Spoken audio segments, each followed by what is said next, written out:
मित्रांनो, नमस्कार. राम राम. मी पत्रकार तांबोळी टॅम बोलतोय.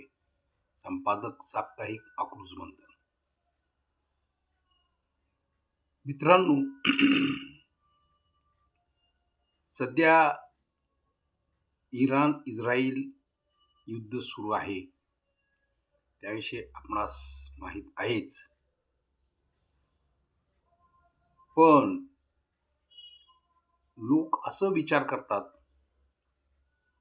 की इराणने इस्रायलशी युद्ध करायला नाही पाहिजे होतं. आता कोण कधी युद्ध कसं सुरू केले, काय केले, हे तर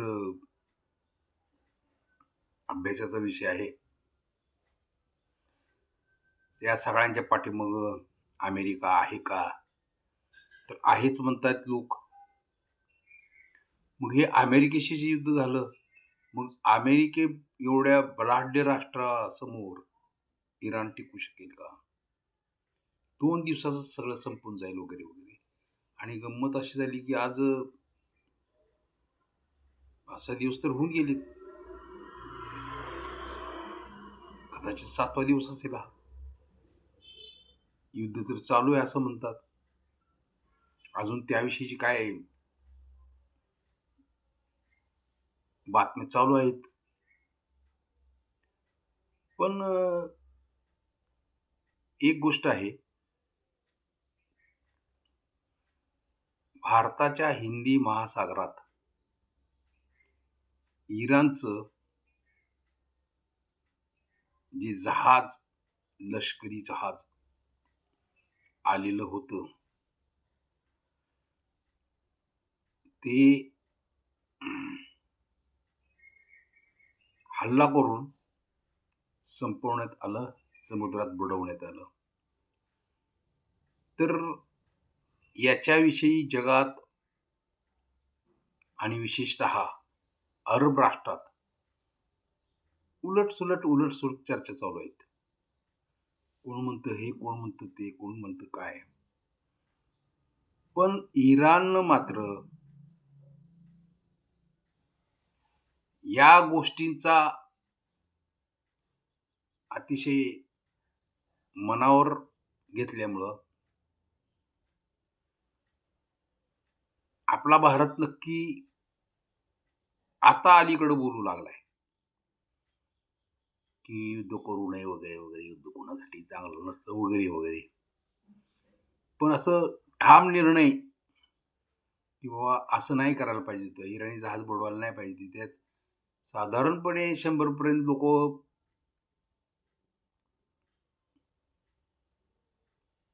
गायब आहेत असं म्हणतात त्या जहाजाबरोबर. मग आता मला सांगा, या अशा जर गोष्टी झालेल्या असतील तर हे युद्ध व्हायचं ते थांबणार आहे का? ते चालूच राहणार.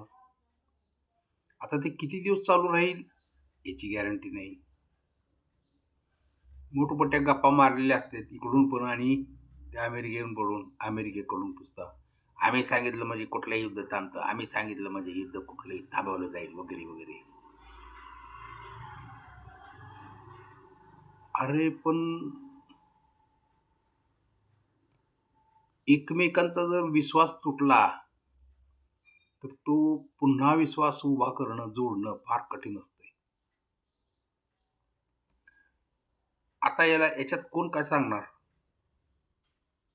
याच्यात कोण खरं, कोण खोटं, कोणाचं कसं काय हे तपासत बसल्यावर बरीच वर्ष त्याचं कात्याकुट होईल.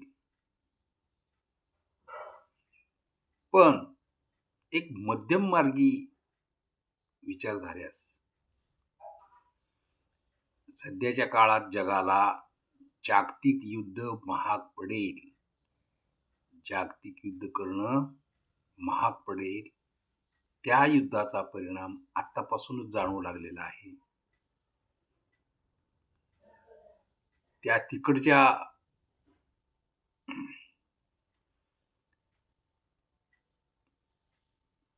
माल वाहतूक जहाजांना माल वाहतूक करण्यासाठी, इंधन वाहतूक करण्यासाठी, खनिज तेल म्हणा किंवा आणखी काय, तर इराणनं तिथं आडकाठी आणलेली आहे असं दिसतंय. त्यामुळं इराणचा पण मागे हटणार नाही असा काय पवित्रा, आणि अमेरिका इस्रायलचा पवित्रा असं की आम्ही नकाशावरूनच इराण नष्ट करू वगैरे वगैरे. अरे हे नष्ट करत असताना जिनपिंग सारखा कोरियाचा, अरे बापरे, हुकुमशाच म्हणावं लागेल ना. त्याने असं डिक्लेअर केले म्हणे की जे काही झालं ते चुकीचं झालं आणि चुकीचं होत आहे. चीनचं पण असंच म्हणणं पडतंय की हे काय बरोबर नाही. एकटा इराण राष्ट्र 8-10 देशांशी लढतोय, मग याच्यातून काय निष्पन्न होणार? त्यांनी जे गप्पा मारले होते की आम्ही 2 दिवसात सगळं संपवून टाकू युद्ध वगैरे, कशाचं काय? आज किती दिवस उलटले, युद्ध चालूच आहे. थोडक्यात युद्ध हे कोणालाही परवडत नसते आणि परवडत नाही. लोकांच्या भल्याचं, पब्लिकच्या भल्याचं, नागरिकांच्या भल्याचं, देशाच्या भल्यासाठी, चांगल्या गोष्टी करण्यासाठी काही निर्णय घेतले असतील तर कदाचित लोकांकडून वाहवा मिळू शकते. परंतु विनाशाच्या गोष्टी कोणालाच आवडणार नाही आणि जबरदस्तीने ते तुम्ही मान्यच केलं पाहिजे असं म्हटल्यास, अहो एखादा गरीब जरी असला तर तो खुद्दार असतो ना, त्याला असं लाचार व्हायला आवडत नाही ना. मग आता इराण सारखा देश, ज्याला इतकी मोठी परंपरा आहे, इतिहास आहे, आणि विशेष म्हणजे त्या भागात, ज्याला मिडल ईस्ट भागातलं म्हणतात किंवा मुस्लिम राष्ट्र,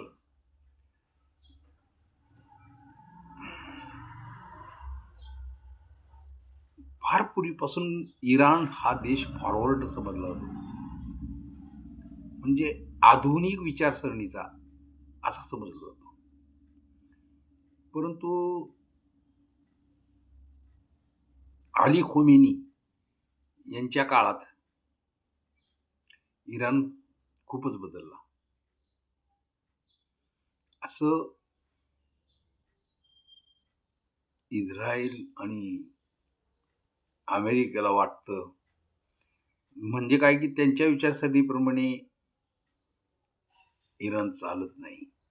वास्तविक इराण हे अमेरिका धार्जिनं होतं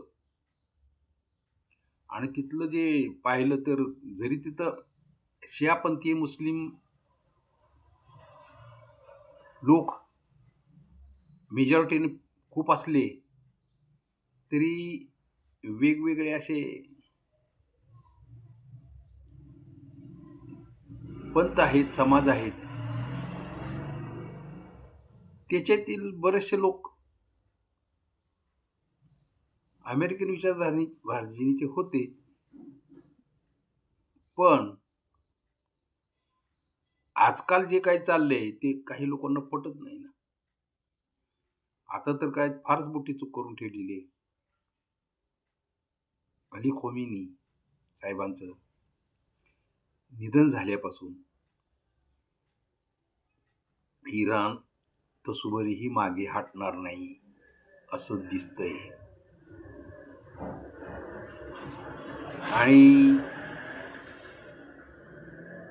जागतिक गुरूचा नारा देणारे किंवा आपकी बार ट्रम्प सरकार, त्या ट्रम्पनी काय करून ठेवलंय असं इतर जगातील इतर देशातील लोक म्हणतात.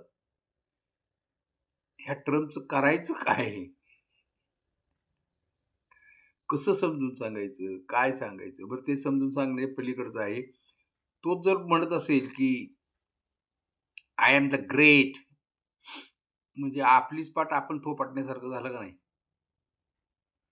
अरे बाबा, हो ना, ग्रेट आहे ना, मग जरा सबुरीने घे ना, समजून घे ना. असाच कुठला मनुष्य विचार करेल ना. पण सबुरीने आणि समजून, ह्युमॅनिटी, माणुसकी, हे शब्द युद्धात बसतायत का हो? असं त्यांचं म्हणणं आहे. हसू एवढ्यासाठी येते, की अतिशय बुद्धिवान राष्ट्र म्हणणारी, अतिशय बुद्धिवान लोकं, ज्यांना हजारो वर्षाचे इतिहास आहे पाठीमागं. प्रगती झाली, प्रगती व्हायला लागली, सुबत्ता यायला लागली, सुबत्ता झाली आणि शांतता म्हणजे बाकीच्या गोष्टीचा त्रास होणार नसेल, तर हे जे नमुने असतात ना, मी ग्रेट, आम्हीच उच्च, अति उच्च,